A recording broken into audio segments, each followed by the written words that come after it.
You see my face. You What? Lockdown? This is family programming. So you can't threaten the viewers. I can do what I want. You know what? Come here. You're grumpy. What are you doing? What are you doing? I'm giving you a chocolate bar. You're not yourself when you're hungry.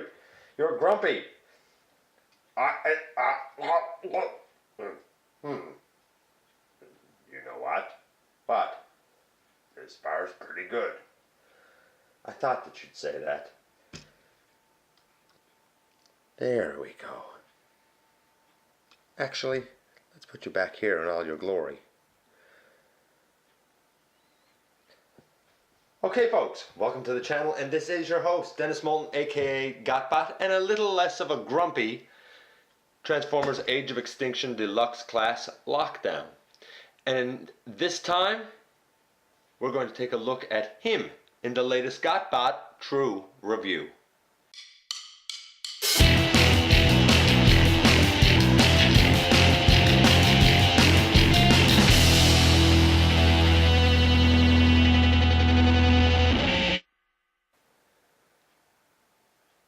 Welcome back to the channel, folks. This is Dennis Moulton, aka GotBot, and this is Transformers Age of Extinction Deluxe Class Lockdown. And yeah, we're going back a couple of years. You know, we're zeroing in on the 2-year anniversary since the release of this movie, and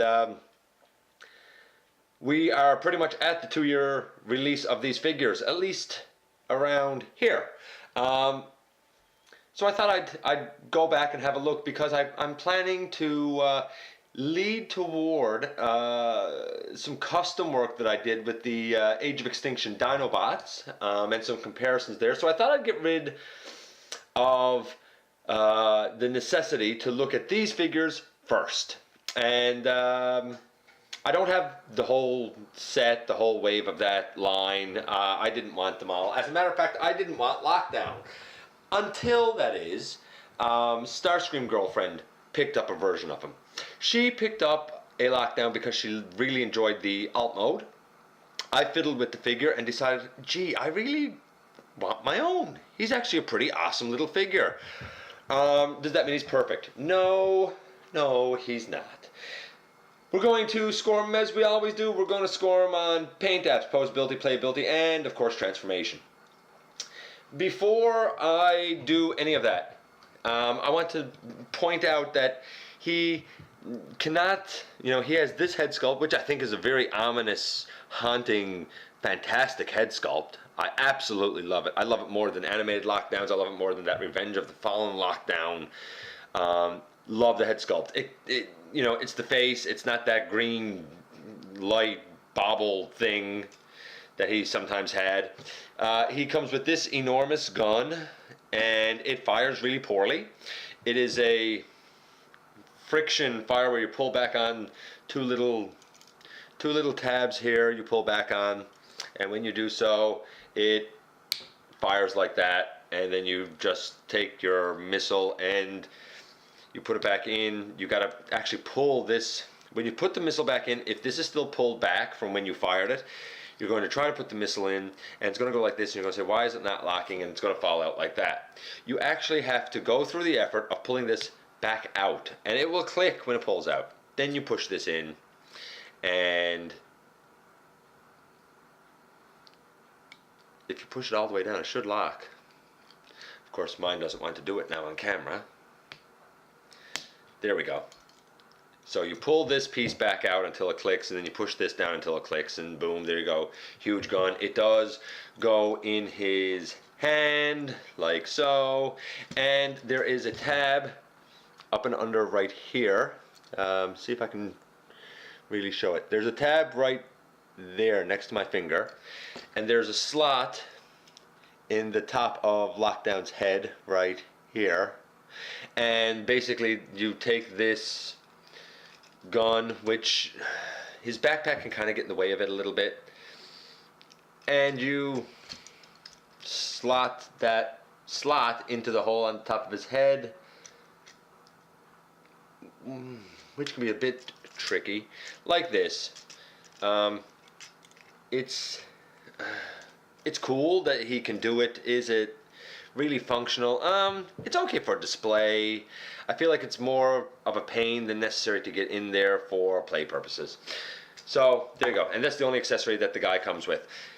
Paint apps. I Paint apps, I'll give a 10. I love the paint job. I love the gunmetal gray. I know that some people like the Japanese version of this better. I like this version, to be honest with you. I'm a big fan of the look of it in terms of the paint apps. That brings us to posability, playability. Here's what I'm going to say first. The first thing that affects posability and playability for this guy is the fact that the silhouette is off. He has more of a V-shaped chest. Here he's almost got a bigger stomach, rib cage, I guess, and he has the tires on his hips instead of behind him, I suppose.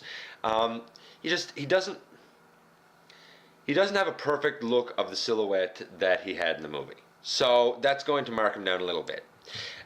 In terms of posability, playability, the arms, they go around 360. They go out, about this far. It's pretty good range of motion. These things move. The elbows bend, about 90 degrees. It's kind of a weak forearm, though. I mean, it's really just an arm molded onto the door panel. Is there a swivel? Yeah, there's a swivel in just above the elbow, or really technically, I guess it's at the elbow, but it's just above the elbow. No wrist articulation, obviously. No waist articulation. No waist articulation, and the legs, they move together like this. Really, they kind of move together. I'm not a huge fan of this, but now you can move them independently, and he does have a huge range. He can kick forward that much. He could go all the way back if it wasn't for the bit of back kibble. Knees bend to 90 degrees. The feet, can tilt forward and back, not side to side. There is a swivel just above the knee for a knee swivel. And the head, the head's on a ball joint. It can go all the way around. Slight look up, slight look down. Nothing to get really excited about. Posability, playability, I'm going to give an 8. He's pretty posable. He stands well. You can do what you want with him for the most part. You're probably going to miss the wrist swivel, or the wrist articulation. You're probably going to miss a waist swivel, but it is what it is. How does he stack up with other figures? Well, like I told you, he's a deluxe. So here he is with Age of Extinction Drift right here, and they scale well, obviously. Here he is with a more modern day deluxe, being our good friend Off-Road, and again, they scale well. If you want him to scale with, say, Voyager class figures, yeah, he's going to be a bit small. Now, there are knockoffs that are bigger, and I think the knockoffs are really good and do a really nice job with this mold, but that means the alt mode of the Lamborghini is just way too big. Way too big. So, paint apps a 10. Posability, playability, I'm giving this guy an 8 because of the silhouette and because of the couple of limitations. Now we get into transformation. And you begin by flipping down the feet. And I haven't done this guy in a while. You unpeg his back. His back pegs in. There's a little peg right here, and that little peg goes into a slot back right here. Now, I don't know if this is a common problem with the mold or just my version, but a lot of times when I'm transforming him, this piece pops right out. It is his lower body. His entire lower body pops out. I don't know if it happens on everyone's or if it's just an issue with mine, but sometimes it happens with transformation. Anyway, fold down the feet, unpeg the back. Take these side pieces and bring them out and push his whole chest behind them. Sometimes in transformation, people leave these out in robot mode. I like them in behind the chest piece. Take his feet, or his legs, and turn them toward each other, like so. When you do that, you're going to notice a peg right here, and it goes into a hole over here on this leg. And these two peg together just like that. Beautiful. He kind of explodes all over the place. You'll notice that too. Now, the hood. You basically need to bring the hood forward. And that's a tight joint. Sometimes I feel like I'm going to break it. For some reason, and I've never been able to figure it out, this joint is here, where you can bend the hood and the windshield. I don't really get the point of doing it, but you can do that. You bring this down and you see a couple of little starts, possibly, up here on the windshield. They go just in under the roof of the vehicle, like so. And that's what we have so far. You take this whole backpack with his arms on it, and you turn the whole thing around, like so. How do you know to turn it around? Why do you know to turn it around? Because the chest has the headlights on it, right here, and they're going to end up coming up on the side. There's your guide, the chest. You take the legs and the whole waist piece, and you bend it back. So now he's kind of out straight. You take this entire backpack piece and you're going to bring it down. And when you bring it down, you're going to want to kind of hold out these side chest pieces if you wanted to tab in properly. I find it to be a little bit of a pain, and this is where things kind of start to become troublesome with this guy. You'll notice right now, underneath is not straight. It's because of his head, and you really want to kind of get his head between his legs there. So you're going to end up pushing down a bit, and you really do, I find, have to fiddle a little bit in order to get things to fit, and I think that that's a shame. There you go. See, I had to fiddle with the side chest piece because it's on a spring, I guess, but you can just get them out over the lip and, you know, they tab in just fine on the front. And this is what we have so far. Take his arms next and straighten them out, and you're going to want to turn them. When you turn them, you'll see how the arm fits in here for the door, just like that. Same on this side. You take the arm and you're going to turn it, and you will see how it fits in there for the door. You're going to end up closing these arms up. When you do so, there is a hole right, see if I can show it. There's a hole right there, and it fits on over a peg right there where my finger's tapping. Is it a fantastic fit? It's okay. It's nothing to write home to mom about. Same thing on the other side. And you take those and put them in, and then you can kind of tab everything together on the top. You bring the shoulder pad up and tab it in. You bring the shoulder pad up and tab it in, and boom. I'm saying boom, but I gotta make sure everything is tabbed together here. You might have to give it a little nudge and a squeeze. Boom, there you go. Lockdown in vehicle mode. Beautiful Decepticon symbol, even though Lockdown is really his own bot and has no allegiance, and really shouldn't have a Decepticon symbol. But that's neither here nor there. I like the translucent windows here and in front. Nothing really in the side. Well, a little piece back here and a little piece up here, but a big gap there. I think that was a huge oversight, and the larger Voyager KO version does fill that in.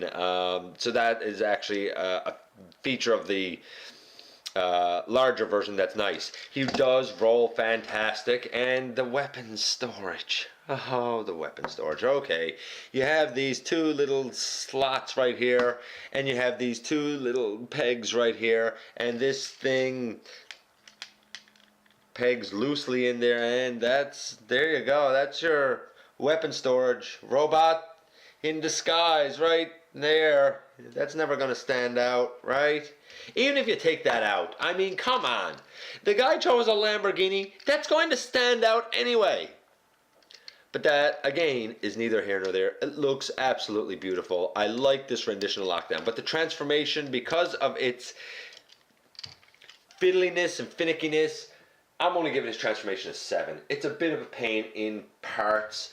And, of course, like I said, that waist piece on mine sometimes pops out. So we have an overall 10 for paint apps. We have an 8 for postability, playability. We have a 7 for transformation.